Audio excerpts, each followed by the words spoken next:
साथियों, स्वागत है आप सभी का अंकित इंस्पायर्स इंडिया पर। मैं हूं अंकित अवस्थी। आप हैं मेरे साथ में एक ऐसी खबर पर चर्चा करने के लिए जो निश्चित ही आप लोगों के अंदर ऊर्जा का संचार करेगी। खबर क्या है? इसरो ने हाल ही में स्पेस के अंदर स्पेडेक्स नाम से एक सिस्टम भेजा। अब ये स्पेडेक्स क्या था भाई साहब? स्पेडेक्स के अंदर हमने 2 सैटेलाइट्स को अंतरिक्ष में ले जाकर एक दूसरे से जोड़ दिया। ये जोड़ करके हम दुनिया के उन देशों में शामिल हो गए जो इस तरह का इनोवेशन जानते हैं। दुनिया के 4 बड़े देशों में हम शामिल हो गए। आप कहेंगे हेडिंग में डला हुआ है पाकिस्तान, बता रहे हो इंडिया के बारे में, चाहते क्या हो? अरे हम आपको खुशी देना चाहते हैं। हम आपको खुशी इस बात की देना चाहते हैं कि भारत ने हाल ही में एक ऐसा कारनामा किया जिसमें धरती से उड़ा करके हमने 2 सैटेलाइट ऊपर भेजी और उनको भाई साहब एक दूसरे के साथ चिपका दिया। डिटेल में जानना है तो इस पर हमने ऑलरेडी एक बढ़िया सेशन किया हुआ है स्पेडेक्स के बारे में, और बताया था कि यदि ये सक्सेसफुल होता है तो भविष्य में भारत भी अपना इंटरनेशनल स्पेस स्टेशन जैसा कोई सिस्टम बना पाएगा। ये भारत के भविष्य के लिए बहुत ज्यादा जरूरी है। अगर अंतरिक्ष में धरती से भी ऊपर के जितने भी सब वो हैं उन तक बहुत आसानी से अगर हमें पहुंचना है। चलिए ठीक है साहब। तो अब ऐसे में अचानक एक खबर आती है कि सर आप ये जानकारी दे रहे हो इसरो की काबिलियत और भारत की काबिलियत के बारे में, हेडिंग पाकिस्तान की क्यों है? देखो, जब हमें खुशी होगी तो पाकिस्तान वाले जलेंगे भुनेंगे, होगा कि नहीं होगा? बिल्कुल होगा। तो पाकिस्तान वाले जलना भुकना शुरू किए। अच्छा, इसके इमेज को देख करके हम भौंकना नहीं भुनना कह रहे हैं, तो भाई साहब इन्होंने भुनना शुरू किया, जलना भुनना शुरू किया। तो यहां के प्रधानमंत्री बड़े काबिल आदमी हैं। उन्होंने क्या किया? अंतरिक्ष में डायरेक्ट पानी की टंकी भेज दी, और टंकी भेजी एकदम सैटेलाइट बना करके कि लीजिए साहब। और ये जो आप देख रहे हैं ये बिल्कुल टंकी पानी की ये असल में एक सैटेलाइट नाम से भेजी गई है। अब मजाक के रूप में ये पानी की टंकी है, वास्तविकता में पाकिस्तान इसे सैटेलाइट ही कह रहा है, और ये अर्थ ऑब्जर्वेशन सैटेलाइट है। हम तो आपको खबर देना चाहते थे कि इन्होंने अपनी पहली इंडिजीनियस अर्थ ऑब्जर्वेशन सैटेलाइट भेजी है, लेकिन आकृति को देखकर लोगों ने कहा कि यार इतना भी क्या जल रहे हो कि पानी की टंकी आसमान में भेज दी है कि लो पाकिस्तानियों जलो मत और पानी के छींटे खा लो। तो ऐसे में हेडलाइन बनती है कि पाकिस्तान ने अपना पहला होम मेड ऑब्जर्वेशन सैटेलाइट भेज दिया। अब पाकिस्तान ने होम मेड पहला ऑब्जर्वेशन सैटेलाइट भेज दिया तो बड़े सारे सवाल खड़े होते हैं कि सर ये ऑब्जर्वेशन सैटेलाइट होता क्या है? फर्स्ट होम मेड का मतलब क्या है? इससे पहले क्या था? अभी भेजा है तो क्या ये इतने काबिल हो गए क्या कि इनके पास श्रीहरिकोटा जैसा स्पेस लॉन्च स्टेशन आ गया? ये तमाम दिमाग में प्रश्न आने लगेंगे। तो चलिए जानकारी को सॉर्ट करते हैं। सॉर्ट ये है कि पाकिस्तान ने अपनी EO-1 नाम से एक सैटेलाइट भेजी है, लेकिन ये सैटेलाइट इन्होंने चाइना के एक स्पेस स्टेशन से भेजी है। जिकुआन नाम से पाकिस्तान ने चाइना के एक स्पेस स्टेशन से अपनी सैटेलाइट लॉन्च की है। शहबाज शरीफ ने पूरे देशवासियों को इसकी बधाई दे दी 17 जनवरी को, और कहा कि भाई पाकिस्तानियों खुश हो जाओ, हमने अर्थ ऑप्टिकल EO-1 नाम से एक सैटेलाइट भेजा है, जिकुआन सैटेलाइट लॉन्च सेंटर, जो कि चाइना में है। तो पहले तो यह समझिए इनका अपना कोई भी जुगाड़ नहीं है, इन्होंने किसी दूसरे की मदद से इस काम को किया है। तो पहली बात, इनका स्पेस लॉन्च सेंटर जो है वो इन्होंने यूज नहीं किया, इन्होंने चाइना से भेजा। आप कहेंगे सर भारत भी तो ऐसा करता है कि हम भी तो उठा करके फ्रेंच गुयाना से सैटेलाइट्स को भेजते हैं। हम उन सैटेलाइट्स को भेजते हैं जिनमें वजन 5000 किलो से ज्यादा है, जो लिफ्ट नहीं हो सकते, उनके लिए अब हम अपनी और बढ़िया सैटेलाइट के लिए रॉकेट बना रहे हैं। लेकिन इन्होंने जो भेजा है ये असल मायने में किसी भी प्रकार से अपने स्पेस स्टेशन से ना होकर के चाइना के स्पेस स्टेशन से भेजा गया। लंबे समय में ये ऐसा ही करते आ रहे हैं। तो फिर इन्होंने मेहनत क्या की है? इन्होंने ये सैटेलाइट बनाया है। बाय द वे मैं ब्रीफिंग में आपको एक बात बता दूं कि सैटेलाइट होते क्या हैं। देखिए, सैटेलाइट एक तरह से समझिए कि यदि ये रॉकेट है तो इसके सर पर रखा हुआ एक मटेरियल है जिसे आप सैटेलाइट कहते हैं। आप पूछेंगे मतलब क्या है? भाई पेलोड जो है ना, जो सामान है, ये समझिए कि रॉकेट में लगती है आग, और जब रॉकेट उठता है तो इसके सिर पर आपने जो सामान रख दिया वो लगी हुई आग से एकदम ऊपर जाकर जितनी ऊंचाई तक का रॉकेट आप भेजोगे पहुंच जाएगा। आसान भाषा में यह समझिए कि दिवाली के समय पर जो आप रॉकेट जलाते हैं उसके सिर पर अगर कोई मटेरियल आप बांध दें तो वो भी आपकी हाइट पर चला जाएगा। ऐसे ही रॉकेट के सिर पर पेलोड के नाम पर सैटेलाइट भेजे जाते हैं। तो इसका मतलब रॉकेट किसी और का रहा होगा, इन्होंने बस पेलोड अपना भेजा है। हमारे यहां पर रॉकेट भी अपना होता है और पेलोड भी अपना होता है, ये ध्यान रखिएगा। तो इन्होंने अपना पेलोड बनाया है, और जो पेलोड बनाया है ना उसको देख करके पाकिस्तानी जल गए। पाकिस्तानियों ने भयंकर तरीके से ट्रोलिंग शुरू कर दी। उनने कहा कि अबे तुम तो पानी की टंकी भेज दियो, क्योंकि आकृति जो है वो अगर आप ध्यान से देखें तो ये पूरी तरह से ऐसा लग रहा है जैसे सिंटेक्स की 5000 लीटर की टंकी हो, बस उसके ऊपर किसी ने बस तीर का निशान बना करके उसे ऊपर की तरफ लॉन्च मार दिया हो।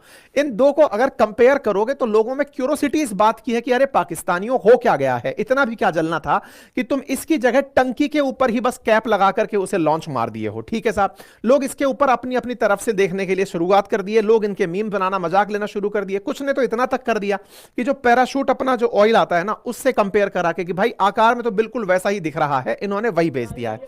लोग इनके तरह तरह से मीम्स निकालने लग गए कि ये वो लोग हैं। एक बार अगर आपको याद हो तो यहां पर जब उनकी सरकार हुआ करती थी इमरान खान की, तब उनके मंत्री थे जो साइंस मिनिस्टर थे, उन्होंने उनसे पूछा गया कि भारत ने मून पर सैटेलाइट भेज दिया है, तो उन्होंने बहुत ही रोचक जवाब दिया था, जिसके लिए वो हमेशा के लिए नोबेल पुरस्कार विजेता मेरी नजर में रहेंगे। उन्होंने कहा था मून पर सैटेलाइट भेजने की जरूरत क्या, वो तो खुली आंखों से दिखता है। इसीलिए पाकिस्तान पर यह मीम बहुत लाजमी होता है, जिसमें ये कहते हैं कि हमें बाहर अंतरिक्ष में क्या जाना, हम तो सीधा सूरज पर जाएंगे। बोले बेटा सूरज बहुत गर्म होता है, तो बोले हम रात को जाएंगे।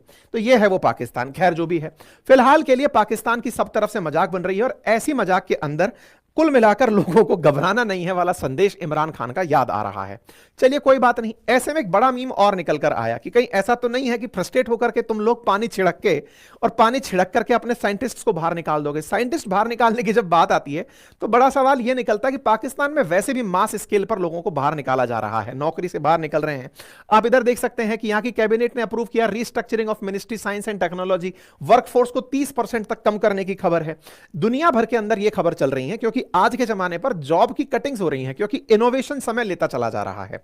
इनोवेशन है, नई टाइम फ्रेम में चीजें हो रही हैं, सैटेलाइट्स क्या कर रही हैं वो तो हम समझेंगे ही, लेकिन इस बीच में एक बड़ा सवाल यह भी बनता है कि कहीं ऐसा तो नहीं कि इनके यहां पर लोगों को निकाल दिया गया। और लोगों को निकालने का सीरियस नोट पर अगर मैं बात करूं ना, दुनिया में इस समय जॉब कटिंग्स बहुत बड़े स्केल पर चल रही हैं। और ऐसे में आपके सामने यहां पर आप देख सकते हैं कि टेक जाइंट मेटा, माइक्रोसॉफ्ट और अमेजन जैसे भी जो लोग हैं ना, वो जॉब कटिंग जगह खा जाएगा, इस तरह की न्यूज मार्केट में चल रही है। आर्टिफिशियल इंटेलिजेंस क्या है, देखिए कुल मिलाकर एक लाइन में अगर कहा जाए तो एक समय था जिस समय आदमी कंप्यूटर से काम करने से पहले कैलकुलेटर से काम करता था, कैलकुलेटर से पहले हाथ से काम करता था, तो हाथ से जब गणित करता था उससे आगे का कैलकुलेटर आया, कैलकुलेटर से आगे कंप्यूटर आया। अब कंप्यूटर भी सब सोचने लग जाए इंसानों की तरह तो वो और फास्ट हो गया, तो आर्टिफिशियल इंटेलिजेंस आया। तो इस बीच में जितने भी काम करने वाले कामगार थे उनका काम टेक्नोलॉजी खाती चली गई।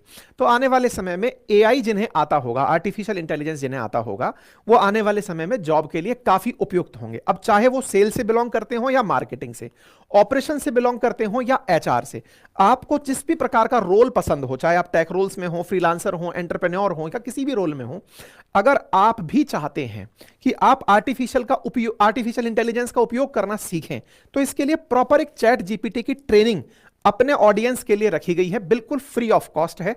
लिंक उसका कमेंट बॉक्स और डिस्क्रिप्शन में दिया गया है, जिसमें आप तमाम प्रकार के जो एआई टूल्स हैं इनका 3 घंटे तक फ्री एआई का चैट क्लास ले पाएंगे। मतलब कि आप इसके अंदर जाएंगे, यहां पर प्रॉपर तरीके से शुरुआती 1500 लोगों को फ्री ट्रेनिंग दी जा रही है। और किस बात की फ्री ट्रेनिंग दी जा रही है कि चैट जीपीटी का यूज कैसे कर सकते हैं, आप कैसे अपने आप को लाइफ चेंजिंग यूज तरीके से कर सकते हैं। इसके लिए करना केवल इतना है, आप जाकर के कमेंट बॉक्स में जो लिंक दिया गया है वहां से अपने आप को रजिस्टर कर लें, जिससे निश्चित ही जब आप आर्टिफिशियल इंटेलिजेंस सीख जाएंगे, जैसे हम अपनी टीम की बात करें, आज जब हमें कोई कंटेंट बनाना होता है तो कंटेंट बनाने में आर्टिफिशियल इंटेलिजेंस का बड़ा मदद होता है, क्योंकि वो हमें पूरा समराइज करके जानकारी दे देता है। उससे संबंधित जितनी भी खबरें हैं वो हमें एक जगह मिल जाती हैं। अपने आप में एक बड़ा काम एआई इस समय कर रहा है। अगर आप भी चाहते हैं तो जाइए, कमेंट बॉक्स में हमने लिंक पिन किया हुआ है, आप अपने लिए इस तरह का यूज कर सकते हैं। और अभी लगभग 1 मिलियन से ज्यादा ट्रस्टेड ग्लोबल लीडर्स, लर्नर्स के द्वारा इसका यूज किया जा चुका है। आपके सामने कमेंट बॉक्स के अंदर हमने लिंक पिन कर दिया, डिस्क्रिप्शन के अंदर जाकर आप उसे यूज कर सकते हैं।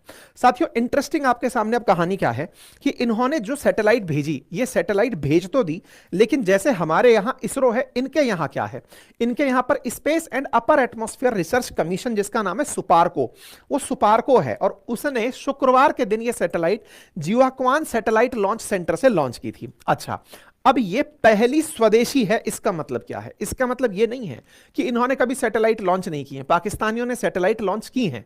जिस देश के पास मिसाइलें होंगी वो निश्चित ही सैटेलाइट भी बना सकता है, रॉकेट भी बना सकता है।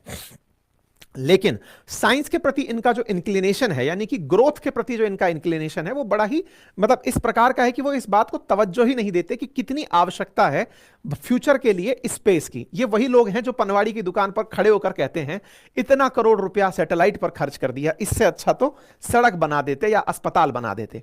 क्योंकि आप टेक्नोलॉजी का यूज नहीं समझ पाते, आपकी थॉट में ही नहीं आता कि स्पेस कितना यूज का हो सकता है। जब इन्हें यह समझ में आने लगा, क्योंकि भारत ने सार्क कंट्री कंट्रीज को अपनी तरफ से एक बार ऑफर किया था कि तुम लोग चिंता मत करो, मैं तुम सबके लिए सैटेलाइट भेजने को तैयार हूं, क्योंकि हम इतना प्रोग्रेसिवली आगे सोच पा रहे हैं, तभी हम दुनिया के टॉप 5 में एनी टाइम स्पेस के अंदर खड़े हैं, जबकि हमने बहुत ही बेसिक से काम शुरू किया था। ठीक है, इन्होंने हाल ही में क्या किया है, अपनी इलेक्ट्रो ऑप्टिकल उपग्रह बनाई है। इलेक्ट्रो ऑप्टिकल उपग्रह में किया क्या है इन लोगों ने कि जैसे धरती के ऊपर सनलाइट्स आती हैं, तब जब सनलाइट हमारे सूरज की धरती पर आती हैं तो वो यहां से रिफ्लेक्ट भी होती हैं। जब वो रिफ्लेक्ट होंगी तो रिफ्लेक्शन के बाद में वो अंतरिक्ष में जब लौट रही होती हैं तो उनके द्वारा जो भी मैसेज कैलकुलेट करके ऊपर ले जाए गए हैं। देखिए, मैं आपको एनवायरनमेंट का एक बेसिक सा फीचर समझाता हूं। हम लोग जितना ये समझते हैं ना कि सूरज की रोशनी धरती पर पूरे टाइम आती है, तो धरती पर पूरे टाइम आती है तो फिर वो जाती कहां है, धरती निगल जाती है क्या उस रोशनी को? जी नहीं। ऊर्जा का यह सिद्धांत है कि वो जितनी आई है ना, वो वापस उतनी की उतनी यहां से परावर्तित हो जाती है, और अगर परावर्तित नहीं हुई और वो रह गई तो धरती पर गर्मी का माहौल रहता है। यही कारण है कि एटमॉस्फेयर के चलते, जो हमारे चारों तरफ धरती के एटमॉस्फेयर बना हुआ है, उसके चलते हमारे यहां टेम्परेचर को होल्ड किया जाता है, उससे हमें थोड़ी बहुत ठंड की कमी महसूस होती है। अदरवाइज तो पूरे टाइम अगर टेम्परेचर लौट जाए तो रात को हम सब लोग माइनस में चले जाएं। यही इफेक्ट जब और ज्यादा बढ़ने लगता है तो आप इसे ग्रीन हाउस इफेक्ट के नाम से जानते हैं, कि धरती पर जो सूरज की रेडिएशंस आई थी वो धरती से लौट ही नहीं पाई और इतना ज्यादा रह गई कि यहां पर पूरी तरह धरती का तापमान बढ़ा दिया। और धरती का तापमान बढ़ना ग्लोबल वार्मिंग कहलाता है। मतलब कंसेप्ट सिंपल सा इतना है, ग्लोबल वार्मिंग हो या ग्रीन हाउस इफेक्ट हो, कंसेप्ट इतना है कि सूरज की जो रोशनी आई है वो वापस रिफ्लेक्ट होकर जाएगी। अगर एटमॉस्फेयर या पॉल्यूशन ने उसे रोक लिया तो धरती का तापमान बढ़ाएगी, अदरवाइज वो वापस अंतरिक्ष में चली जाएगी। पाकिस्तानियों ने क्या किया है, सूरज की जो रोशनी धरती पर आ रही है, मान लीजिए पाकिस्तान की धरती पर आई, यहां से जब वो लौट कर निकल रही है उसको ये ऑब्जर्व करेंगे। ये बिल्कुल आसान रूप से ऐसे समझिए, जैसे रडार कैसे काम करता है ना, रेडियो डिटेक्शन एंड रेंजिंग। उसमें होता क्या है कि आप अपने एक पर्टिकुलर उपकरण से, जिसको आप देखते हैं कि एक पैनल सा बना हुआ होता है, छाजड़े जैसा जिसको आप कहते हैं, उससे आप रेडियो वेव्स को आसमान में भेजते हैं। किसी ऑब्जेक्ट से अगर वो टकराता है तो टकरा करके वो वापस आता है, उसी को कैप्चर करके पता लगाते हैं कि कोई ना कोई ऊपर से निकल रहा है। ये लोग क्या कर रहे हैं कि सूरज की रोशनी धरती पर आई, रिफ्लेक्शन मारी, रिफ्लेक्शन को कैप्चर किया अपने इस EO1 जो उपग्रह है इसके अंदर। उससे क्या होगा, इससे पृथ्वी की जानकारी इनको पता चलेगी। क्या पता चलेगी? पृथ्वी की सतह का डेटा मिलेगा, उसकी छवियां एकत्रित होंगी और उनका इलेक्ट्रो ऑप्टिकल सेंसर्स के साथ संग्रह किया जाएगा। तो सर इसमें फायदा क्या होगा? मतलब इस तरह की जानकारियां इन्होंने अगर एकत्रित कर भी ली तो उसका यूज क्या होगा? देखिए, इसका लॉन्ग रन में पाकिस्तान के अंदर यह यूज माना जा रहा है कि अर्थ का ऑब्जर्वेशन जितना अच्छा होता है, क्लाइमेट का असर क्या पड़ रहा है, बारिश का क्या प्रभाव है, सर्दी का क्या प्रभाव है, ये सब चीजें आप लोग उसके अंदर देख पाते हैं। मतलब क्लाइमेट एक ब्रॉड ऑब्जेक्टिव है, उसमें गर्मी का, बारिश का, सर्दी का, इनका जो असर है ये आप समय समय पर देख पाएंगे। यानी कि भविष्य के अंदर यहां की कृषि में ये लोग भी बता पाएंगे कि इस बार सूखा पड़ेगा या इस बार इस तरह का मोमेंटम बन रहा है, इतना जंगल का बढ़ोतरी हुई है। तो क्या भारत इस तरह के काम करता है? हम लोग 1988 से ही अर्थ ऑब्जर्वेशन सैटेलाइट भेज रहे हैं। इन्हें अब समझ में आया है कि हमें अर्थ ऑब्जर्व करनी चाहिए। देखिए, अर्थ ऑब्जर्वेशन से ही भारत में भी हम तमाम प्रकार की चीजें पता लगा पाते हैं। इस काम को करने के लिए पाकिस्तान के अंदर सुपारको नाम से एक एजेंसी है जो ये काम करती है, जो ट्विटर पर नहीं है, फेसबुक पर है। उन्होंने अपने स्टेटस पर डाला था कि ईओ सैटेलाइट सक्सेसफुली लॉन्च हो गई है, लॉन्ग लिव सुपारको हो गया है। फर्स्ट टाइम है कि पाकिस्तान ने अपना अर्थ ऑब्जर्वेशन सैटेलाइट बनाया है, जो हम लोग कम से कम नहीं तो 35 साल पहले बना करके लॉन्च कर चुके हैं। ये लोग अब उसकी जरूरत महसूस किए हैं। ठीक है, तो इन्होंने इस तरह की तस्वीरें डाली और इन्होंने कहा कि हमने इलेक्ट्रो ऑप्टिकल उपग्रह को चीन के जिक्वान सैटेलाइट लॉन्च सेंटर से भेज दिया है। ठीक है साहब, अब ये इनके लिए एक बड़ी मील का पत्थर साबित हो रहा है कि हमने बड़ा काम कर दिया है। अब आप देख रहे हैं ये पूरा की पूरा सिस्टम। अब ये जो पूरा सिस्टम आपको दिख रहा है ये पाकिस्तान का नहीं है, ये चाइना का है। तो फिर पूछेंगे पाकिस्तान का क्या है?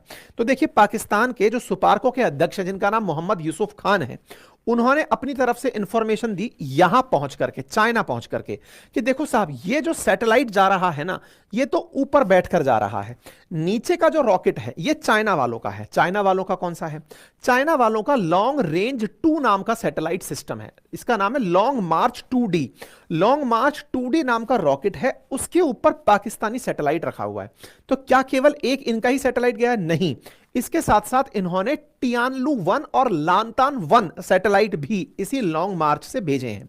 लॉन्ग मार्च 2D नाम का इनका रॉकेट है। मैं फिर से समझाता हूं, याद करिए दिवाली के समय के पटाखे, उनमें रॉकेट याद करिए। रॉकेट के ऊपर आपने कोई सामान धर दिया, तो इस रॉकेट में, रॉकेट जिसका काम केवल ऊपर पहुंचाना है, रॉकेट एक प्रकार की ट्रेन है, हवाई जहाज है, जिसमें सवारियां हैं सैटेलाइट्स, ठीक है।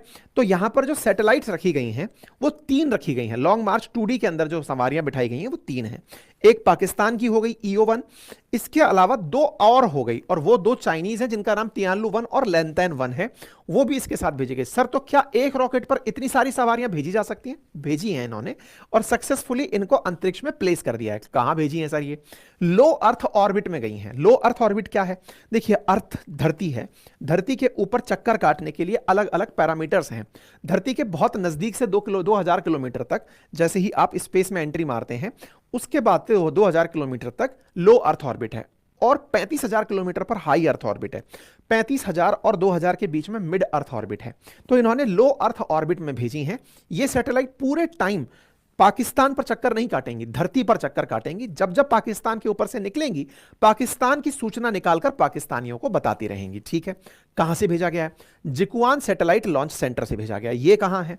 चाइना के अंदर है। तो यहां पर आप देख सकते हैं, ये जियान और बीजिंग जो आपको दिखाई दे रहे हैं, ऐसे ही यहां पर जिकुआन आपको दिखाई दे रहा है, जहां से इन्होंने अपनी सैटेलाइट लॉन्च की है। ये पूरा की पूरा स्टाफ है, चाइनीज स्टाफ और पाकिस्तानी स्टाफ, ये इस चीज की काम के अंदर मदद कर रहा था, ठीक है। पाकिस्तान की यह सैटेलाइट पाकिस्तानियों को क्या बताई गई है कि साहब कृषि में मदद करेगी, शहरी नियोजन में मदद करेगी, प्लानिंग के अंदर कि भाई देखो इस जगह लोग बस गए हैं, लोग धीरे धीरे इस तरफ बढ़ रहे हैं, तो इस तरफ से हमको आगे बढ़ना चाहिए। पर्यावरण प्रबंधन, आपदा प्रबंधन, इनके अंदर ये उपयोग में ली जाएगी। ये सारी जानकारी इन्होंने अपनी तरफ से दे दी है, ठीक है।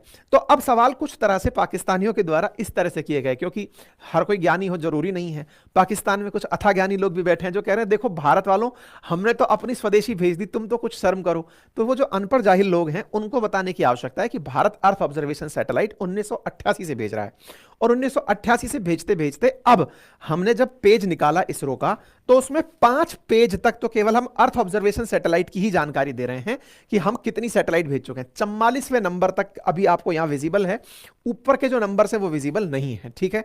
5 पेज तक जिसकी जानकारी हो, हम इतनी सैटेलाइट्स ऑलरेडी भेज चुके हैं। खैर कोई बात नहीं, पाकिस्तान की पाकिस्तान जाने, पड़ोसी तरक्की करे, ये हमारे लिए भी अच्छा है, ताकि वहां आतंकी ना पनपे, और वो ग्रोथ पर ध्यान दें ताकि हेल्दी कंपटीशन हो। और जब हेल्दी कंपटीशन होगा तो आतंक की तरफ यानी जान गंवाने के लिए कोई बम लगाकर तो नहीं घूमेगा। इस थॉट के साथ फिलहाल के लिए